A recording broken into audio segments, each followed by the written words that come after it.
अस्सलामुअलैकुम वरहमतुल्लाहि वबरकातुहू। जी मेरे मोहतरम सामीन, आज जिस तरह आप देख रहे हैं कि हमारा उन्वान है रोज़े के तिब्बी फ़ायदे क्या हैं, जिस्मानी फ़ायदे क्या हैं, मज़हबी फ़ायदे, अल्लाह ताला का फ़रमान और उसके बाद नबी अकरम सल्लल्लाहु अलैहि वसल्लम का फ़रमान और रोज़े से मिलने वाले सवाब और पूरे साल के गुनाहों की बख्शिश और फिर अल्लाह का कहना, या अय्युहल्लज़ीना आमनू कुतिबा अलैकुमुस्सियाम कमा कुतिबा अलल्लज़ीना मिन क़ब्लिकुम लअल्लकुम तत्तकून, कि ए मोमनो, तुम पर रोज़े फ़र्द किए गए हैं जिस तरह के तुमसे पहले लोगों पर फ़र्द किए गए थे, और साथ मकसद बता दिया कि ताकि तुम मुत्की, परहेज़गार, पारसा, नेक, साफ़, शफाफ हो जाओ। तो ये एक मजहबी है, लेकिन हमारा चूँकि चैनल है, तिब्बी चैनल है, आज हम डिस्कस करेंगे तिब्बी हवाले से।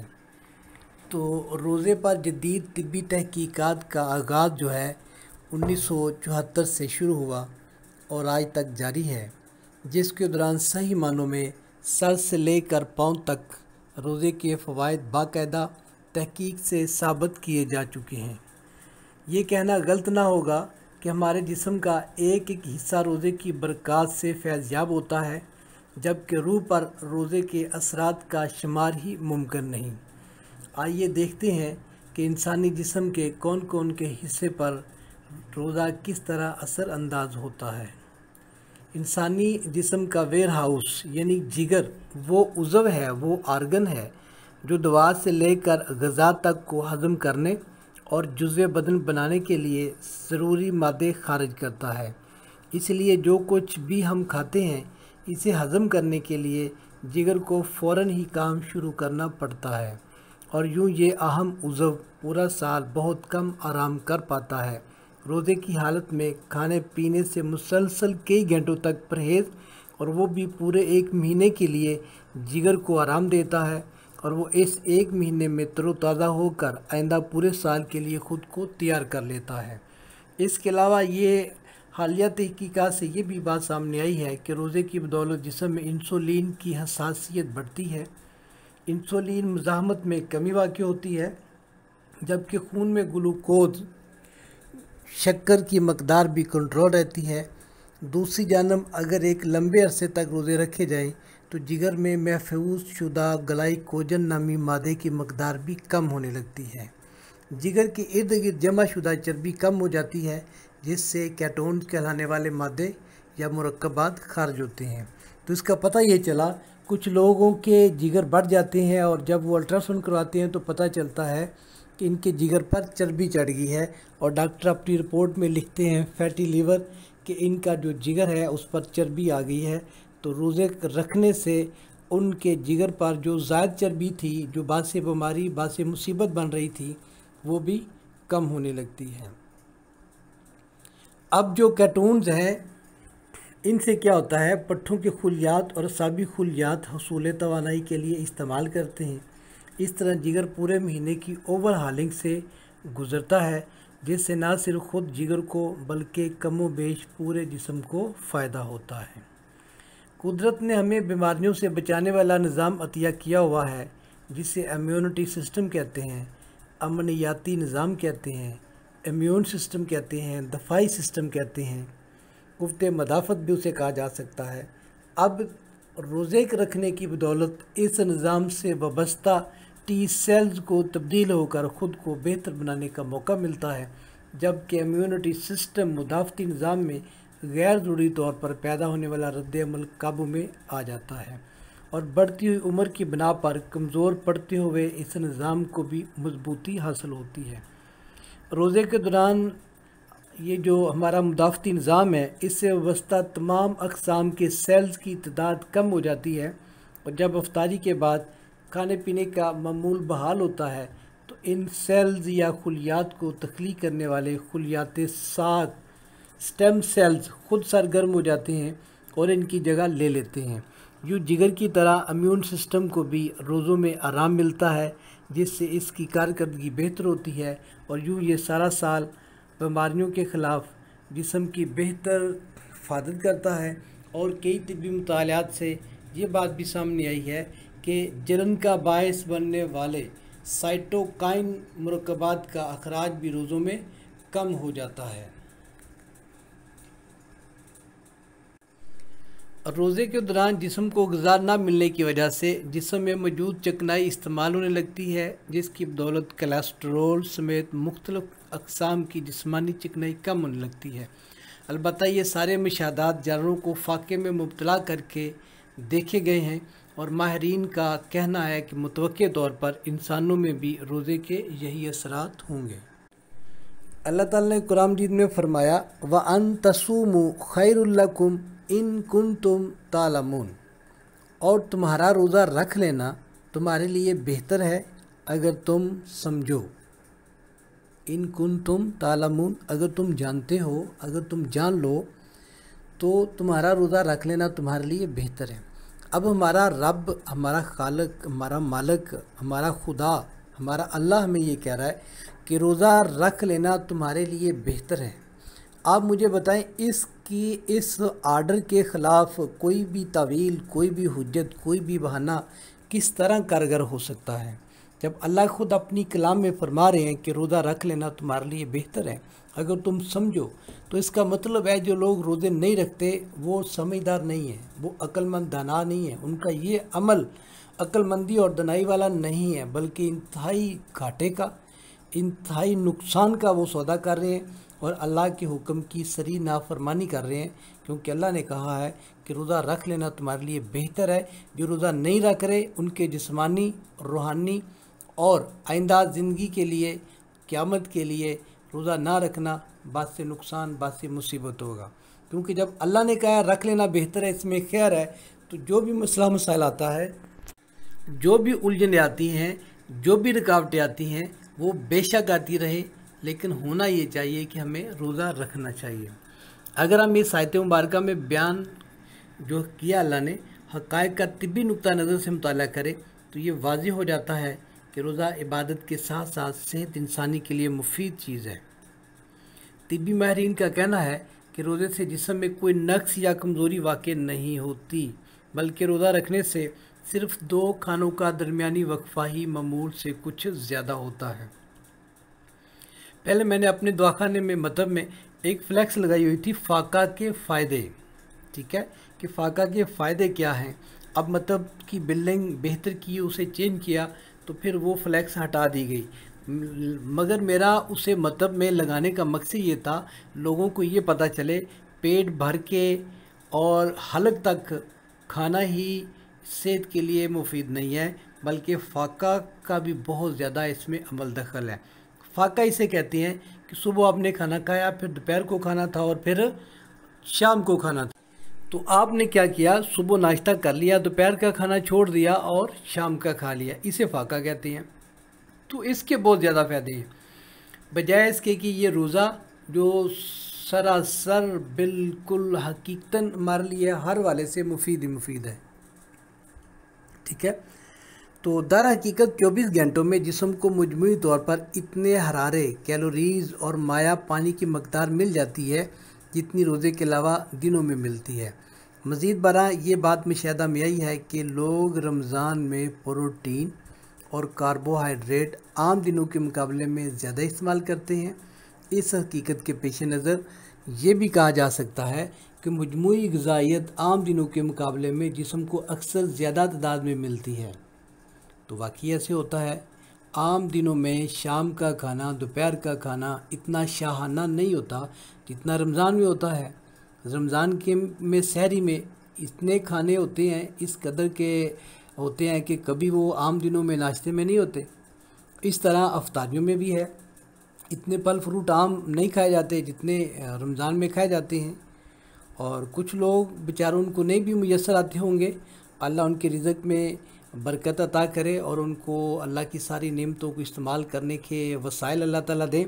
लेकिन आम तौर पे, मजमूई तौर पे देखा जाए तो वो नेमतें, वो मज़े, वो डिशें आम दिनों में नहीं मिलती जो हमें रमज़ान में खाने को मिलती हैं। तो कमज़ोरी कैसे हो सकती है, बीमारी कैसे आ सकती है, तवानाई कैसे कम हो सकती है, ठीक है। तो बहरहाल बात यह है अभी, ये सारी तकवे की बातें और अल्लाह के हुक्म की फर्मा बरदारी की बातें, हम आते हैं तब की तरफ। ठीक है, मैं बता रहा था कि आम दिनों के मुकाबले में जिस्म को अक्सर ज़्यादा तादाद में तवानाई मिलती है। इसके अलावा जिस्म फाजल मादों को भी इस्तेमाल करके तवानाई की ज़रूरत को पूरी करता है। एक बंदा सुबह उठा, उस बेचारे ने खाए कुछ नहीं किया, अगर खाया तो थोड़ा खाया। अब हुआ क्या, जब उसे वीकनेस होती है तो जिस्म के अंदर से फाजल मादे तवानाई में बदलने लगते हैं। अल्लाह ताला ने सारा निज़ाम ही ऑटो बनाया हुआ है, इस पे बात करेंगे तो बात लंबी हो जाएगी। रोज़ा सारे निज़ाम हज़म को 1 माह के लिए आराम मुहैया कर देता है। रोज़ा सारे निज़ाम हज़म को 1 माह के लिए आराम मुहैया कर देता है। दर हकीकत इसका हैरानकुन असर बतौर ख़ास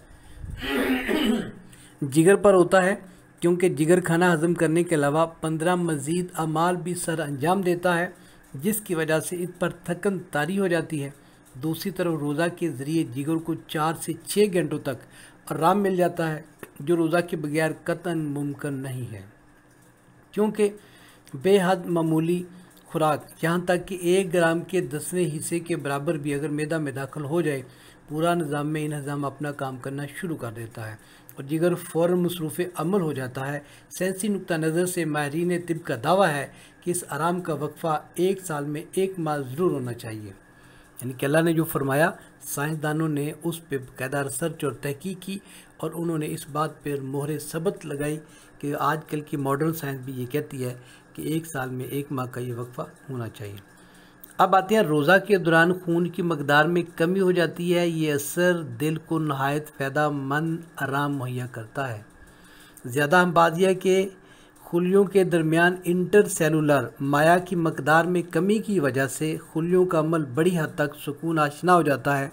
लुआबदार झिल्ली की बलाई सतह से मुतल्लिक़ खुलिये सेल्स, जिन्हें एपिथीलियड कहा जाता है, जो जिस्म की रतूबत के मुतवातर अखराज के ज़िम्मेदार होते हैं, इनको भी सिर्फ रोज़े के ज़रिए ही आराम व सुकून मिलता है। इस तरह से टिशू यानी पट्ठों पर दबाव कम हो जाता है। पट्ठों पर डायस्टालिक दबाव दिल के लिए इंतहाई अहमियत का हामिल होता है। रोज़े के दौरान डायस्टालिक प्रेशर हमेशा कम रहता है, यानी इस वक्त दिल आराम की सूरत में होता है। मज़ीद बरआं आज का इंसान मॉडर्न ज़िंदगी के मखसूस हालात की बदौलत शदीद तनाव या टेंशन का शिकार है। रमज़ान के 1 माह के रोज़े बतौर ख़ास डायस्टालिक प्रेशर को कम करके इंसान को बहुत ज़्यादा फ़ायदा पहुँचाते हैं, इसमें कोई शक नहीं है भी। इसके अलावा आते हैं फेफड़े, बराह रास्त खून साफ़ करते हैं, इसलिए इन पर बिला वास्ता रोज़े के असरात पड़ते हैं। अगर फेफड़ों में खून मुंजमद हो जाए तो रोज़े की वजह से बहुत जल्द ये शिकायत रफ़ हो जाती है। सुबहान अल्लाह। बात को दोबारा आप खुद सुन लें। बहरहाल इसका सबब ये है कि नालियाँ साफ़ हो जाती हैं। ये भी याद रखना चाहिए कि रोज़ा की हालत में फेफड़े फुजलात को बड़ी तेज़ी के साथ खारिज करते हैं। इससे खून अच्छी तरह साफ़ होने लगता है और खून की सफाई से तमाम निज़ाम जिस्मानी में सेहत की लहर दौड़ जाती है। तो रोज़े के दौरान जब खून में ग़िज़ाई मादे कम तरीन सतह पर होते हैं तो हड्डियों का गुदा हरकत पजीर हो जाता है। इसके नतीजे में लागर कमज़ोर लोग रोज़े रख कर आसानी से अपने अंदर ज़्यादा खून पैदा कर सकते हैं। रोज़े के दौरान जिगर को ज़रूरी आराम इतना मवाद मुहैया कर देता है जिससे बआसानी और ज़्यादा मकदार में खून पैदा हो सके।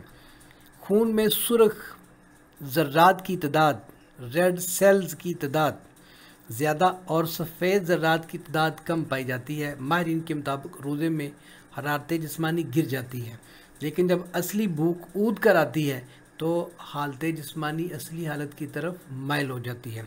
ये आपने रोज़ा रखा और आप असर के बाद आस्ता आस्ता वीक होने लगे और वीक होने के साथ साथ क्या हुआ, आपने महसूस किया कि रोज़ा रखने से तो कमज़ोरी हो गई है। तो वो जो हल्की सी कमज़ोरी है, इससे फ़ायदा ये हुआ कि जब आपने खाना खाया तो वो सारी कमज़ोरी फिर से क़ुव्वत, ताकत, तवानाई और जोश में बदल गई। होता भी ऐसे ही है। अगर ऐसा ना हो तो जब आप अफ्तारी करें तो ज़्यादा ठंडा पानी इस्तेमाल ना करें, और जब पानी पीने लगें तो वो ज़्यादा ठंडा ना हो, बिल्कुल नॉर्मल हो, और पीने के लिए जो आपकी स्पीड है वो बिल्कुल नॉर्मल हो, और बल्कि आम रूटीन से थोड़ा सा भी आस्ता आस्ता पिएँ, ठीक है, ताकि जो पूरा सिस्टम बेहतरीन आराम से था उसे यकदम से जो है ना परेशान ना कर दें। जैसे आप सोए हों तो आके आपको फ़ौरन ला दे, फ़ौरन उठा के बैठा दे, फ़ौरन जो जोड़ने लग जाए तो आपको बड़ा गुस्सा आएगा, आप डिस्टर्ब हो जाएंगे। ऐसे अगर आपने रोज़ा रखा हुआ है तो खजूर से रोज़ा अफ्तार करें। माशाल्लाह क्या बरकतें हैं अल्लाह के रसूल के फरमान और सुन्नत के अंदर। खजूर से रोज़ा अफ्तार करें तो जब खजूर से करेंगे तो खजूर कितनी बड़ी होती है, कितने मन कितने किलो की होती है।